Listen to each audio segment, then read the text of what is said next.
Desde os primórdios, a humanidade olha para o horizonte da morte com um misto de temor e fascínio. Há um silêncio que aperta o coração quando pensamos no último suspiro, como se uma pergunta ecoasse dentro de nós: o que acontece depois?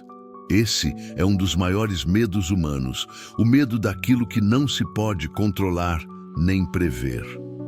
Allan Kardec, em O Livro dos Espíritos, nos traz uma chave libertadora. Ele ensina que a vida futura não é castigo, nem prêmio arbitrário. Não há sorte ou azar após a morte. O que existe é a continuidade natural da lei de causa e efeito, que apenas reflete aquilo que semeamos em nossas escolhas. Chico Xavier, com sua mediunidade iluminada, dá forma e voz a essa verdade. Em obras como Nosso Lar, ele mostra que a vida não cessa. Ela prossegue em dimensões sutis, mas organizadas, vivas, cheias de relações, trabalho, aprendizado e reencontros. Não há vazio, não há abandono, não há fim. A morte, portanto, não é o ponto final de um livro, é apenas a virada de página. O enredo não se encerra, apenas muda o capítulo. Continuamos a escrever a mesma história infinita da alma, carregando conosco tudo aquilo que cultivamos em sentimento, consciência e amor. Assim, o que parecia mistério começa a se revelar. A vida futura não é distante, nem sombria. É apenas a continuidade de quem já somos. E o convite do Cristo e dos Espíritos é claro. Não precisamos esperar o último instante para compreender. Podemos começar a viver essa eternidade agora, no presente. Há quem viva cada dia como se a existência fosse apenas um sopro, condenado a se apagar no instante da morte. Esse pensamento, mesmo que silencioso, gera um vazio profundo. É como caminhar sem horizonte, sem propósito maior, alimentando um medo paralisante diante do fim inevitável. Allan Kardec nos oferece outra visão. Em seus estudos, ele revela que a compreensão da vida futura é a chave para entender a justiça divina e o verdadeiro sentido da dor.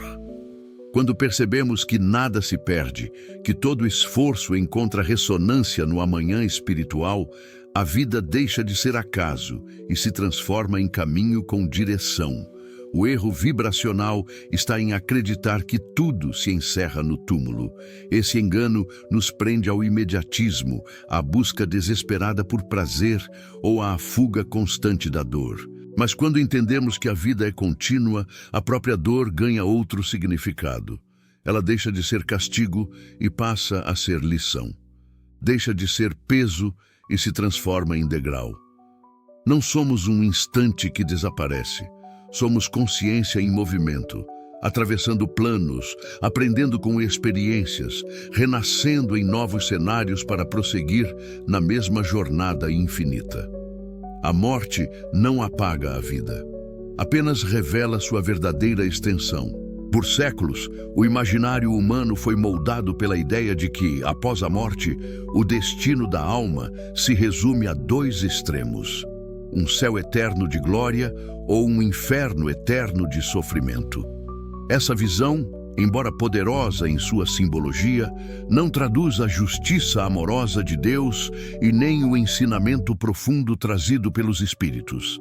A revelação espírita esclarece que não existem condenações eternas. O que há são estágios de consciência, estados vibracionais que refletem aquilo que cada espírito cultivou dentro de si.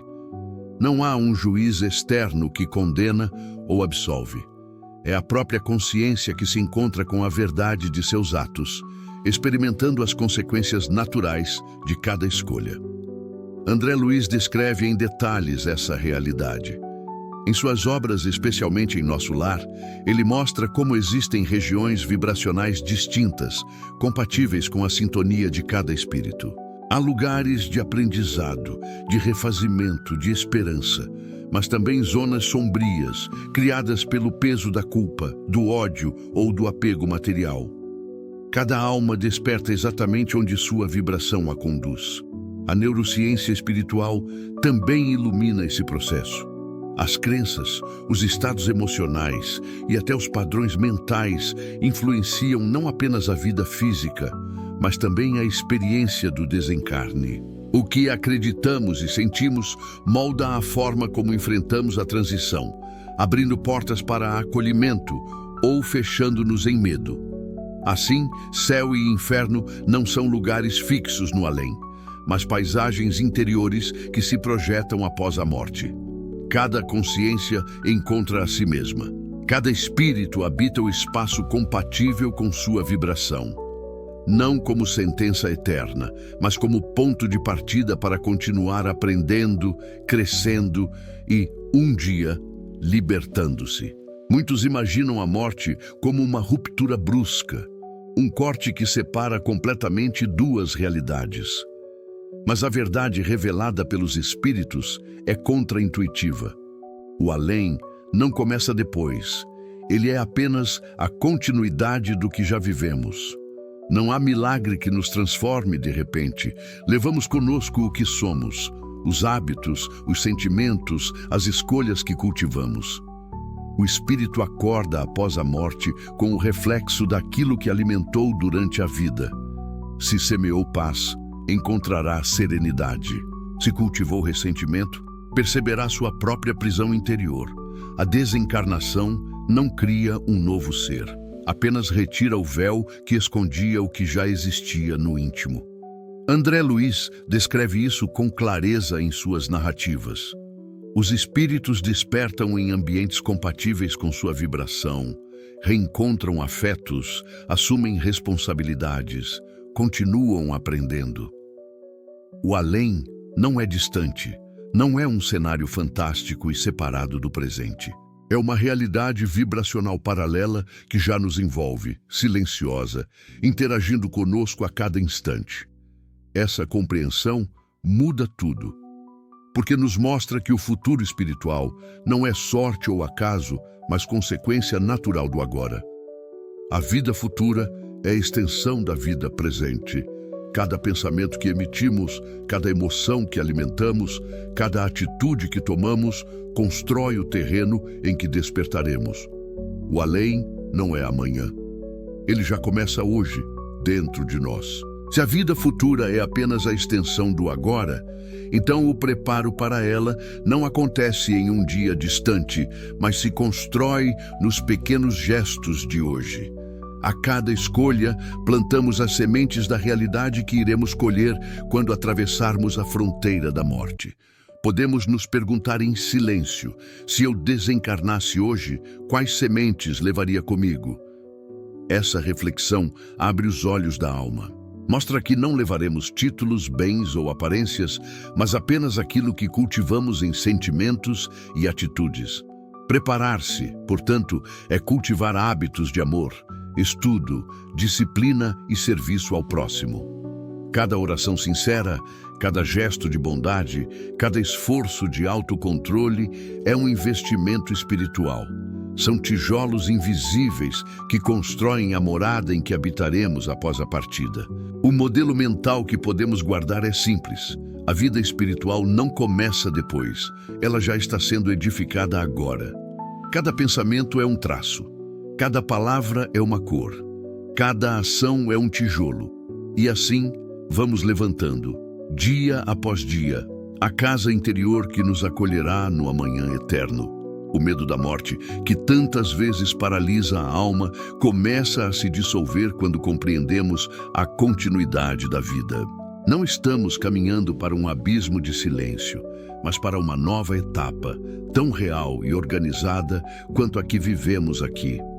O fim que temíamos é, na verdade, um recomeço. Allan Kardec nos lembra que a certeza da vida futura fortalece a fé raciocinada. Ela nos liberta da desesperança, nos dá coragem para atravessar a dor e nos inspira a viver com mais consciência no presente. A fé deixa de ser cega para se tornar lógica, iluminada, sustentada pela razão e pela experiência. André Luiz, em suas descrições do plano espiritual, nos mostra uma vida dinâmica, cheia de trabalho, de reencontros e de aprendizado. Não há inatividade no além. Há movimento, continuidade, serviço e evolução. O espírito prossegue, sempre em busca da luz que já começou a acender aqui. Podemos imaginar a morte como o pôr do sol.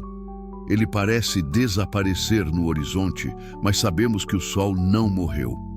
Apenas mudou de lugar. Assim também o espírito não se apaga, apenas transita de dimensão, levando consigo a essência do que conquistou. E o convite que fica é este: não tema o além. Prepare-se para ele vivendo hoje com consciência, amor e propósito, porque a vida é infinita e cada instante presente já é eternidade em movimento. Antes de terminarmos, eu gostaria de ouvir você. Quando pensa na vida futura, o que o seu coração sente? Medo, esperança ou curiosidade? Deixe sua reflexão nos comentários, porque ela pode acolher e inspirar outras pessoas que também buscam respostas. Se essa mensagem trouxe luz ao seu caminho, curta este vídeo, compartilhe com alguém especial e inscreva-se no canal. Assim, seguimos juntos, fortalecendo uma comunidade de consciência, amor e espiritualidade que ultrapassa fronteiras e nos une em um só propósito.